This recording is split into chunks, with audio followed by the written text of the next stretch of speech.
I'm going to sell myself for sex on Backpage.com, just like a 12-year-old girl we found was sold on the site. We posted an ad under escorts on Backpage's Tennessee site, almost identical to an ad used to sell a 12-year-old girl we found. That picture is me when I was a young teenager. I gotta tell you, it was quite awkward calling my dad and asking him to send me a picture of myself when I was 14 so I could post a sex ad online. I have a copy here of her exact ad. It says, "My name is Winter and I would love to meet new people." Ad price, $5. They posted it online. So there I am at 14, and let's see if we get any calls. 4 minutes later, the phone rings. Hello? I tell the callers I'm underage. It doesn't seem to matter. Hello? This is Alan. I saw your ad on Backpage, and I was wondering what's your rate. I was wondering if you're available tonight. How old are you, Matt? You sound kind of young. 34. I'm 16. 16. Okay. Oh gosh, we got another one. Hello? What are you looking for? Sex. Oh, you're looking for sex? Okay. I'm not old enough to drink. I'm 17. I don't have a fake ID. Well, really? You're 17? Mm-hmm. Well, that's good.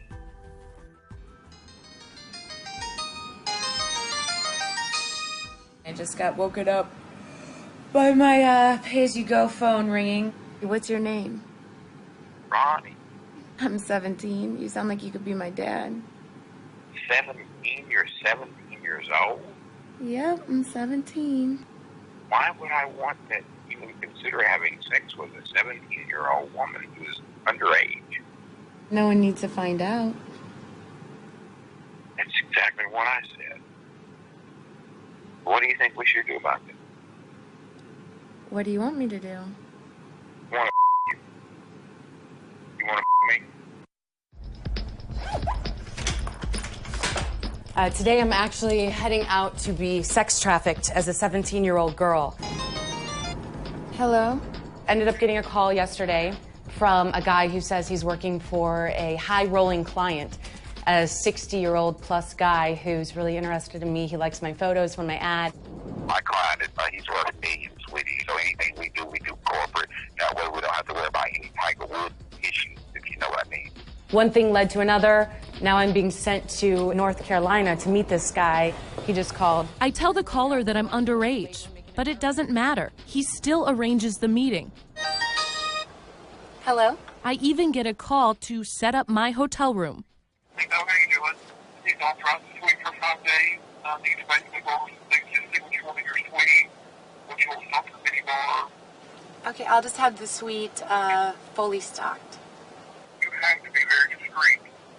Okay, I'll be discreet. On the way to North Carolina, the caller entices us to keep driving. He just sent me a couple images of a cashier's check they have waiting for us for $35,000. He's been telling me all morning he wants to just prove to me that they're legit. Okay, you got everything? Yeah, I got everything so that the check's real and everything, right? Oh, yeah, God, yes. The hotel was in the middle of nowhere, an easy place for a 17-year-old to go missing. So we brought security. So I'm going to be wearing this shirt, and right here is our hidden button cam. You've got entrance to the hotel. Okay. You go through a revolving set of doors, and then the main lobby area is in front of you. So we are heading out to the car.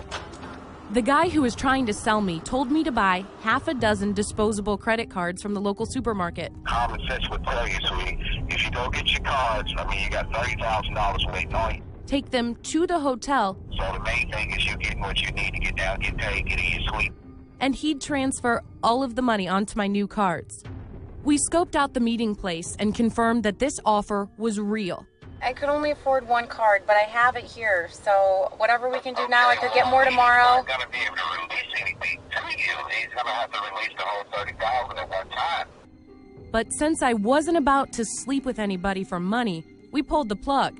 The point where we stopped is the start for so many underage prostitutes. Next, we'll take you to the most famous legal brothel in America to hear what its owner thinks of these pimps who sell underage girls. Pimps are the worst leeches in the world. And we'll hear from the women who work at the Cat House. I've been in the game since I was 13. Women who got started in the oldest profession way too young.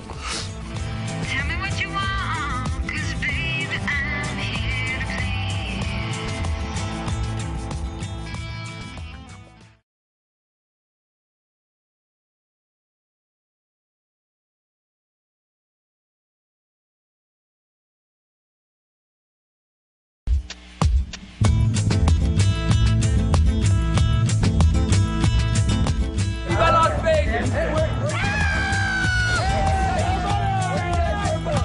We're here on the Las Vegas Strip where you can buy tickets to a show, a five-star dinner, and also a woman.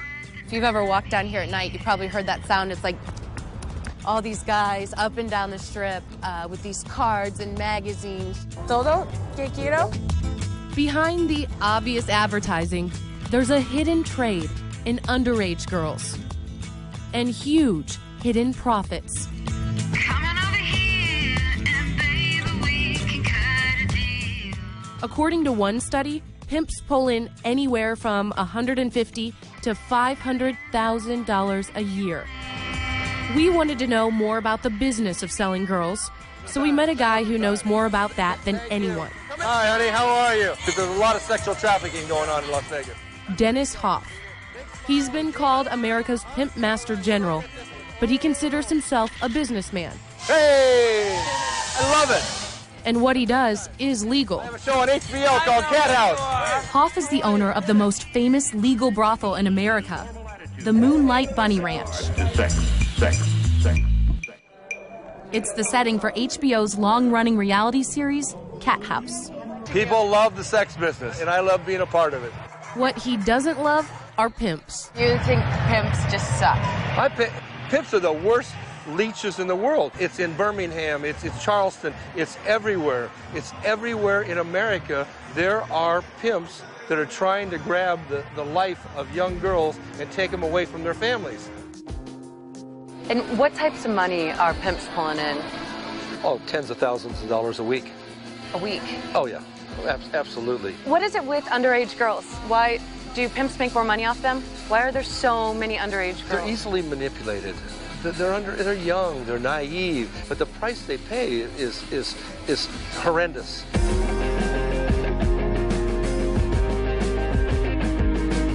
We're driving right now to Lyon County, Nevada, to talk with Dennis Hoff and go see his bunny ranch. You know, you hear names on the street, people calling prostitutes sluts, hoes, whores. But what a lot of people in this country don't realize is that the majority of prostitutes out there started in the business as sex trafficking victims. Hoff says that he wants to set the record straight. Let the public know that life in his legal brothel is a far cry from the lives of most American prostitutes. Come on, girls. Ladies, this is Amber. She's here visiting. She'll spend some time with you girls. Wants to meet you all. They get scheduled every month or two. Come in and make their money and go back home and lead their life. Want me to walk you around and show you everything? Yeah, yes. There's just rooms down here, and the girls decorate them like they want. Yeah, we want people to be comfortable. LED plasma TVs. Yeah, it looks just like a regular bedroom. What is this? This is a swing. I don't quite know how this works. Ooh, it's really easy. It's All right. great. Let's move on to the next room. It's just boobs in the hallway. It's just boobs. The women here are in the safest and most profitable environment possible for a sex worker. This is used one day a week for a couple hours. They're tested weekly for STDs. They have panic buttons in their rooms that they can hit if a client gets out of line. And they also keep half of their cash. Some make six-figure incomes. Have you ever marketed a girl as being just turned 18? Oh, absolutely. But is there really a difference between 17 and 45 weeks and 18 years old? Our congressmen need to work that out. They're the ones that made the decision that when you're 18, that you can join the military, you can kill people, you can do porn, or you can work at the bunny ranch. Do you ever worry that girls watch the show Cat House and see how well the girls are treated here and think, wow, I want to be a prostitute, I'm going to be treated that well too, and then they end up on the streets in the hands of a pimp? I don't want anybody to be in the illegal prostitution world. It's awful, it's terrible, and they're preyed upon by everybody. So I know you guys are all of age now and you're in the business now legally, but how many of you were sex trafficked underage when you started in the business? Can you raise your hand real high? So we have 1, 2, 3. We counted hands and asked the women to tell us their stories. I'm from Seattle, and I started hoeing when I was 16. I got started in the sex industry when I was 15. I've been in the game since I was 13. All were effectively sex slaves, controlled by pimps, and all were sold online. What happened if you didn't get calls? If you didn't get any response from Backpage, what would your pimp do to you then? We had to be out on the street, and we had a $500 minimum. And if we didn't make our minimum, then we had to basically stay out there until he told us to come in. Jazzy was trafficked by a pimp named Sweet. I was 15 at the time, and that was when Sweet wasn't so sweet. What percentage of the money that you made turning tricks did you give to your pimp? There's no percentage. They get all of it. They get all of it. I actually did get raped out there. I was more scared of I wanted to live than to fight for being raped. So I just kind of sat there. I just kind of laid there. Because I wanted to see my mom and I wanted to see my dad again.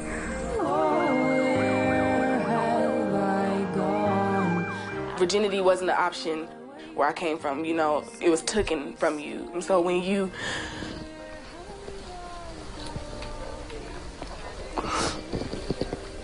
get into the game, or when you like have somebody telling you, you know, you can sleep with me for money and you already lost your virginity, it's like, why not? Like, you know, it's like, why not? You know, sex it's not as sacred as it once was. When we come back, I want to go home. That's all I want. Selena's fate is decided.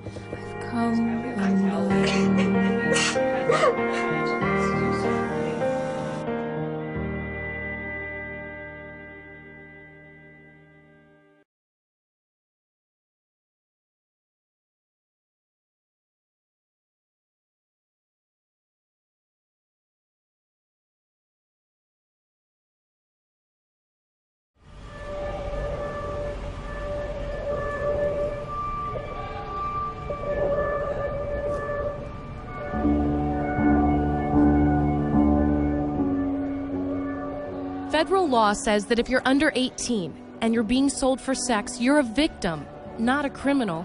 That's the law, but for thousands of American girls who get arrested every year on prostitution charges, this is the reality. Belly chains, ankle cuffs, a locked cell. Chained up? Oh, yeah. Susan Roski is a public defender for the girls here. Is it hard for you to see them come out with belly chains like they are real prisoners? It's so hard. And I can't imagine being the parent of one of these girls seeing it. Society looks at them like they're whores. They're just prostitutes, not seeing them as children that are being manipulated and abused. It's pretty crazy if you think about it, but in counties all across America, the only place to put these victims is detention centers, to lock them up, to keep them from roaming back out onto the streets and back into the hands of their pimps. This is Fritz Reitz, and he's going to give us a tour of the Clark County Juvenile Detention Center. This is the facility where these juvenile sex trafficking victims are being held. Well, unfortunately, there's not a lot of options in terms of resources and where else alternatives to put girls. The best resource our country has right now to take care of these juvenile sex trafficking victims, it's this. 3-inch mattress, cement. They don't have any pictures on the walls. No TV, nasty looking toilets. They're locked in here at night, just like a prisoner.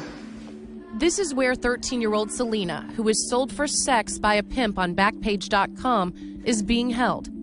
It's the Clark County Juvenile Detention Facility.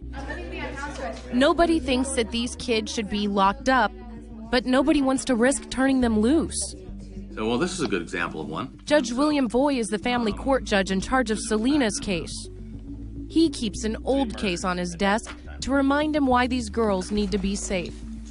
She was released on the February 7th, and she was found dead on February 10th. She was murdered and her throat was cut. You can always theorize that, yeah, maybe they'd be alive, but this one, I know it. I know it. So why do you keep this case on your desk every day? I keep it here because it reminds me that if I had that house, she'd be alive. Judge Voy is trying to get funding for an alternative to the jail, a safe house for the girls who cycle in and out of his courtroom.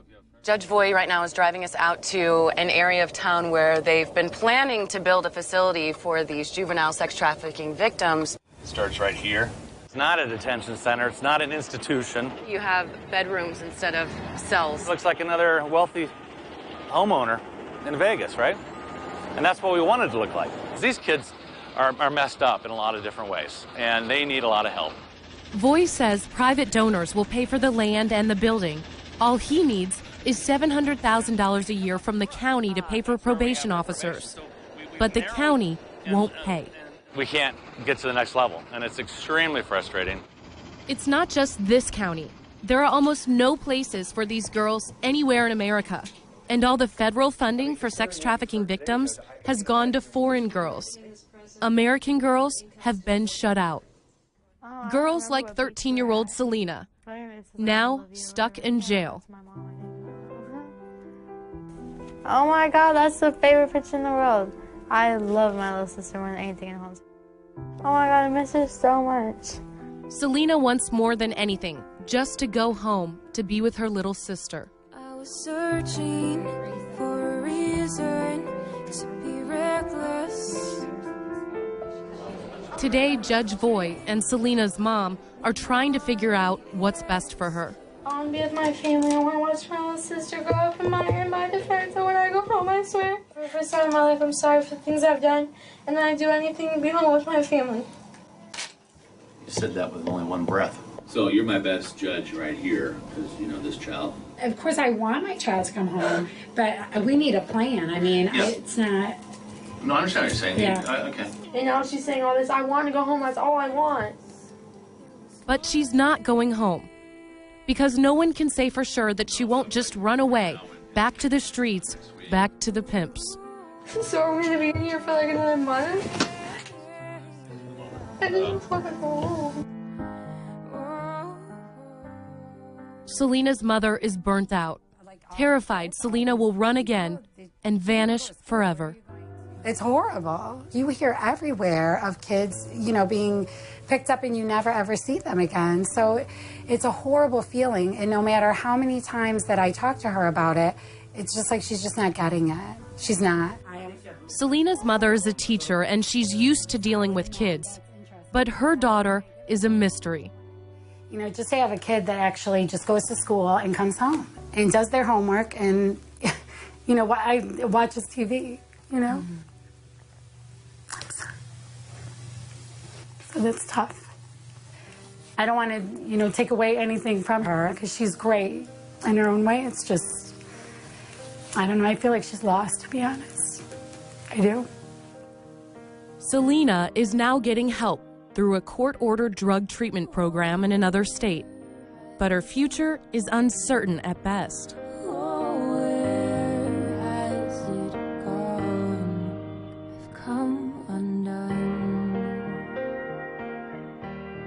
There are thousands of girls just like her, caught up in an industry driven by lust and greed, now online, and better than ever, it's selling the girl next door.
Thank you.